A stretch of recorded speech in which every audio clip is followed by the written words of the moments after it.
नमस्कार दोस्तों, मैं एडवोकेट नीतीश चौहान आज आपको पढ़ाऊंगा पर्यावरण संरक्षण अधिनियम 1986।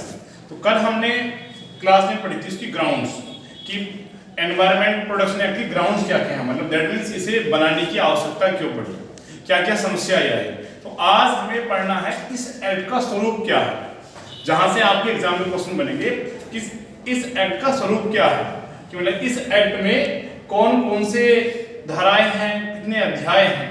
तो आज हम उसका क्लासिफिकेशन पढ़ेंगे और फिर अगली क्लास में हम क्या करेंगे, एक एक अध्याय और एक एक धारा को हम इसकी डिस्कस करेंगे। तो देखिएगा, आइए हम देख लेते हैं क्या है पर्यावरण संरक्षण अधिनियम 1986।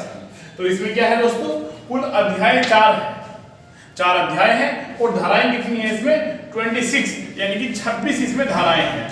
बहुत छोटा सा एक्ट है। अच्छा, संसद द्वारा संसद में पारित कर दिया गया ना 23 मई 1986 को, तो पहले पारित हो जाता है, उसके बाद ये राष्ट्रपति महोदय को साइन करने के लिए भेजा जाता है और जैसे साइन कर देते हैं तो ये प्रवर्तन में आ जाता है, जिस दिन साइन करते हैं भारत के राष्ट्रपति। तो प्रवर्तन की तिथि क्या है, 19 नवंबर 1986 है, यानी कि 19 नवंबर 1986 को ये लागू हुआ संपूर्ण भारत में। तो देखिएगा इसमें क्या ऐसा होता है, कुल धाराएं 4 हैं और कुल अध्याय 4 हैं और धाराएं 26 हैं। तो देखिएगा अध्याय 1 क्या है, अध्याय 1 है प्रारंभिक। तो जनरली जितनी भी एक्ट होते हैं उसमें अध्याय 1 को प्रारंभिक रखा जाता है और इसमें जनरली क्या होता है, अध्याय 1 में आप याद कर लीजिएगा डेफिनेशन सेक्शन होता है। तो इसकी धारा 1 क्या है, संक्षिप्त नाम, विस्तार और प्रारंभ। धारा 2 क्या है, परिभाषाएं हैं। चैप्टर इसकी अध्याय 1 का धारा 2 क्या है, परिभाषाएं हैं। तो अध्याय 1 में आपने देखा केवल अध्याय 1 में क्या है, आपकी 2 धाराएं हैं।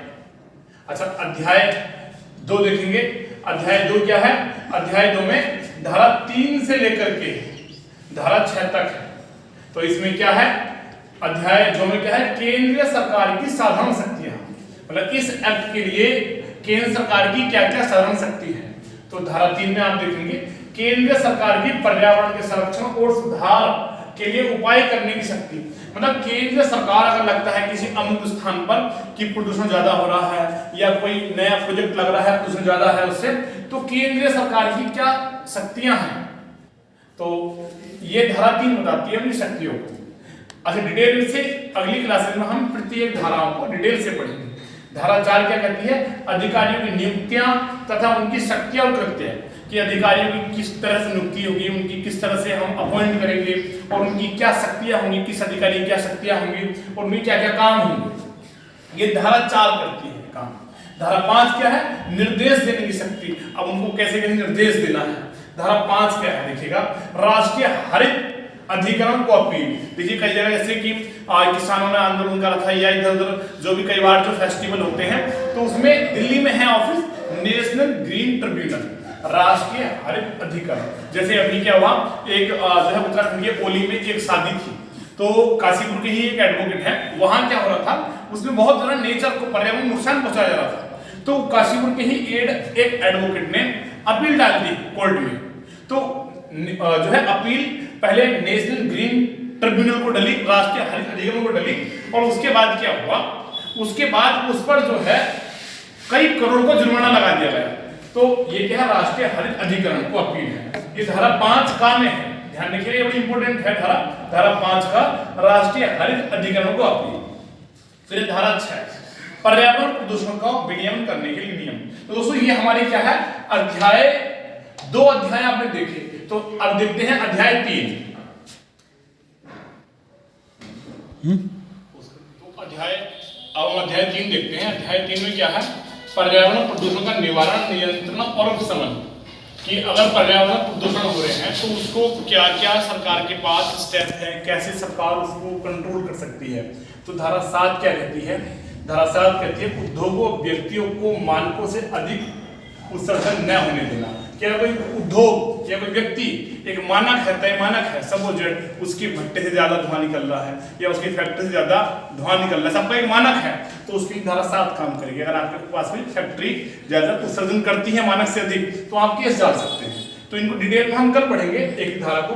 फिर धारा 8 है परिसंकट में पदार्थों को हटाने वाले व्यक्ति द्वारा मानकों का पालन किया जाना। देखिए अगर कोई व्यक्ति सपोज दैट जैसे कोई मैला कुचैला निकालता है, कोई खतरनाक केमिकल निकालता है, जैसे कोयले की खदान से निकालते हैं, या आर्सेनिक जैसे कोई किसी पदार्थ को निष्कर्षण करते हैं, तो उन्हें हतालने, जो व्यक्ति हतालते हैं, हाथों छूते हैं, तो उनको द्वारा मानकों का पालन किया जाना, क्योंकि वो उनके खुद की लाइफ के संकट बन सकते हैं। धारा 8 कहती है। धारा 9 क्या है?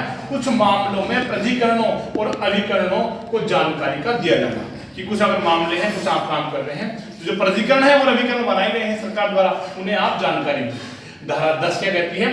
प्रवेश और निरीक्षण की शक्तियां, कि सरकारी अधिकारी आपके जो भवन है, आपका जो बिजनेस है, उद्योग है, वहां प्रवेश करेंगे, निरीक्षण कर सकते हैं। धारा 11 क्या है? नमूने लेने की शक्ति, वो नमूने भी ले सकते हैं, सैंपल ले सकते हैं कि आप जो बना रहे हैं वो दैट इज हार्मफुल तो नहीं है एनवायरमेंट के लिए। धारा 12 क्या कहती है? पर्यावरणीय प्रयोगशालाएं, कि भारत में कुछ स्थानों पर, कुछ जगह स्टेट और केंद्र सरकार द्वारा क्या होगी? पर्यावरणीय प्रयोगशालाएं स्थापित की जाएंगी। धारा 13 क्या कहती है? सरकारी विश्लेषक होंगे जो उसको विश्लेषण करेंगे, उसको एनालाइज करेंगे। धारा 14 क्या कहती है? सरकारी विश्लेषकों की रिपोर्ट, कि सरकारी विश्लेषक जो एनालाइजर होंगे, जो रिपोर्ट सैंपल की जांच करेंगे, उनकी रिपोर्ट माननी होगी। धारा 15 क्या कहती है? अधिनियमों तथा नियमों आदेशों के उल्लंघन के लिए सख्ती, कि अगर कोई अधिनियम, हमारा ये जो एक्ट है, इसका कोई उल्लंघन करता है या कोई आदेश अगर पारित कर दिया है एनजीटी ने, तो उसका उल्लंघन करने वाले के लिए क्या दंड हो, क्या उसके लिए जो है उसको जुर्माना लगाया जाए, उसकी है धारा 15। धारा 16 क्या है? कंपनी द्वारा अपराध, अगर कंपनी अपराध करती है। धारा 17 क्या है? सरकारी विभागों द्वारा अपराध। तो दोस्तों ये हमारा चैप्टर 3 हो गया, इसमें धाराएं 7 से लेकर 17 तक है। तो आइए अब अध्याय जो है 4 देखिए। तो अब हम चैप्टर 4, और ये अंतिम चैप्टर है, क्योंकि हमने बताया था कुल अध्याय कितने हैं? 4 हैं, और धाराएं कितनी? 26 हैं। तो इस अध्याय में 18 से 26 तक के आप धाराएं पढ़ेंगे। अध्याय 4 क्या है? प्रकीर्ण है। जनरली सभी एक्ट में अंतिम अध्याय क्या होता है? प्रकीर्णीय होता है। तो धारा 18 है। धारा 18 क्या कहती है? सद्भाव पूर्वक की गई कार्यवाही के लिए संरक्षण। यदि कोई आपने सद्भाव पूर्वक कोई कार्यवाही की है, तो उसके लिए आपको संरक्षण दिया जाएगा। सपोज दैट कि आपने कोई अगर पेड़ है जो सड़क पे आ रहा है, और जो जिससे बहुत ज्यादा एक्सीडेंट हो रहे हैं, किसी विभाग ने कोई कार्यवाही कर दी, तो उसका संरक्षण दिया जाएगा। डिटेल से हम नेक्स्ट हमारी वीडियो जो होंगी उसमें पढ़ेंगे डिटेल से। फिर धारा 19 अपराधों का संज्ञान। धारा 20 है जानकारी, रिपोर्ट या विवरणियां। और धारा 21 है धारा 3 के अधीन गठित प्राधिकरणों के सदस्य एवं अधिकारियों का लोक सेवक होना। तो धारा 22 है अधिकारिता का वर्जन, कि किसी अधिकारी ने अपने बाहर जो है अधिकारिता से बाहर जाके कार्य किया है। धारा 23 क्या है? प्रत्यायोजन करने की शक्ति। धारा 24 है अन्य विधियों का प्रभाव, और धारा 25 है नियम बनाने की शक्ति। धारा 26 क्या है? इस अधिनियम के अधीन बनाए गए नियमों का संसद के समक्ष रखा जाना। तो दोस्तों ये हमारी क्या हो गई? इस तरह से पूरा इंडेक्स आज आपने देख लिया कि जो पर्यावरण संरक्षण अधिनियम 1986 है, पूरा इसमें धाराएं, चैप्टर आपने सब देख लिया। तो अब हम अगली क्लास में दोस्तों चैप्टर वाइज और धारा वाइज उसको डिस्कस करेंगे।